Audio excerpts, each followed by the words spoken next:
గౌరవ వందన బృందానికి ధన్యవాదాలు, శుభాకాంక్షలతో అదిగో పాఠశాల విద్యాశాఖ, మైనారిటీ గురుకుల విద్యాలయాలు, ప్రభుత్వ బాలికోన్నత పాఠశాల గోల్కొండ విద్యార్థిని బృందం వేంచేస్తున్నారు ముద్దు ముద్దుగా.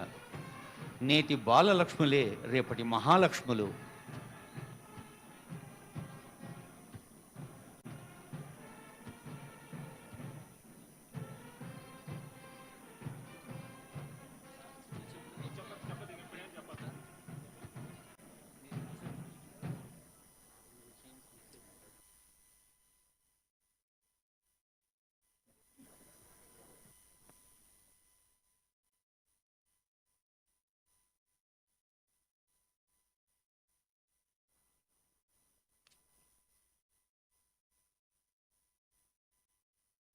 గౌరవనీయులైన ముఖ్యమంత్రి గారి స్వాతంత్ర దినోత్సవ సందేశం.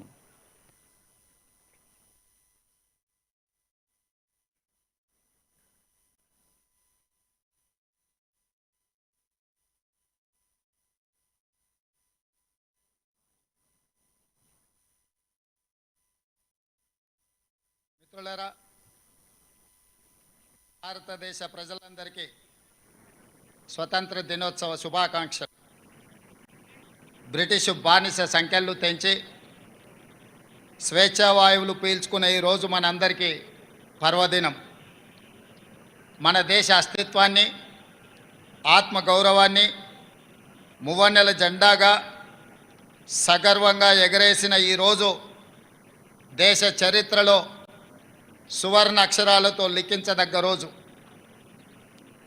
ఈరోజు మనం అనుభవిస్తున్న స్వేచ్ఛ, స్వాతంత్రం ఎందరో మహనీయుల త్యాగ ఫలం, సుదీర్ఘ పోరాట ఫలితం, అనేక ప్రాణ త్యాగాలు, అనేక జీవిత త్యాగాల ఫలితం ఈ స్వాతంత్రం.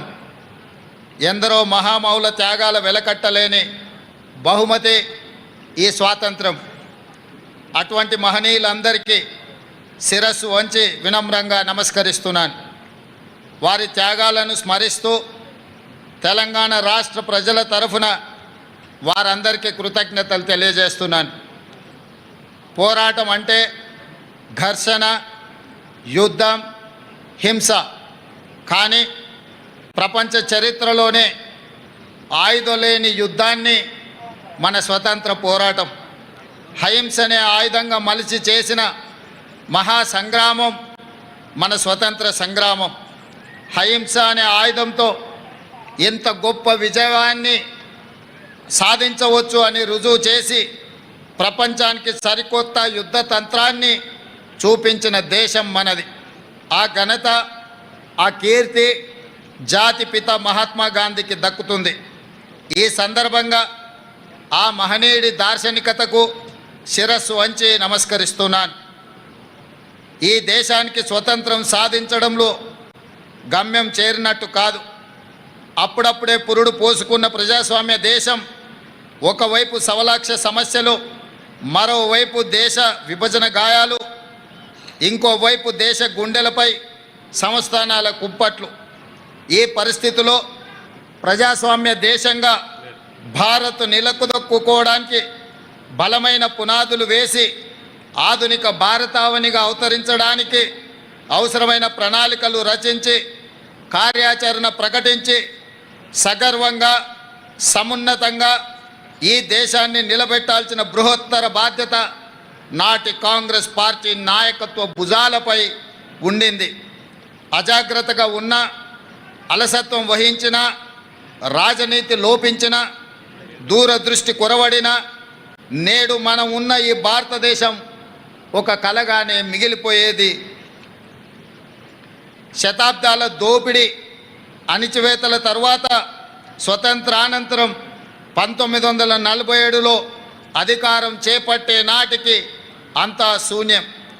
చేతులు కాళ్ళు కూడదీసుకొని ఒక్కొక్క వ్యవస్థను ఏర్పాటు చేసుకొని పారదర్శక ప్రజాస్వామ్య పాలన అందించాల్సిన బాధ్యత నాటి నాయకత్వంపై పడింది. తొలి ప్రధాని పండిట్ జవహర్లాల్ నెహ్రూ వంటి గొప్ప మానవత్వవాది దార్శనికుడి కారణంగా భారతదేశం ఈనాడు ఒక వైభవోపేత వైజ్ఞానిక దేశంగా పారిశ్రామిక శక్తిగా ఎదగగలిగింది అని చెప్పక తప్పదు. పంచవర్ష ప్రణాళికలు రచించి ఈ దేశానికి వ్యవసాయ పారిశ్రామిక అభివృద్ధి అన్నవి రెండు కళ్ళు అని నమ్మి ఆ దిశగా తొలి అడుగులు వేయించిన దార్శనికుడు పండిట్ నెహ్రూ గారు. ఆయన ప్రారంభించిన సాగునీటి ప్రాజెక్టులను మనం ఈరోజు ఆధునిక దేవాలయాలుగా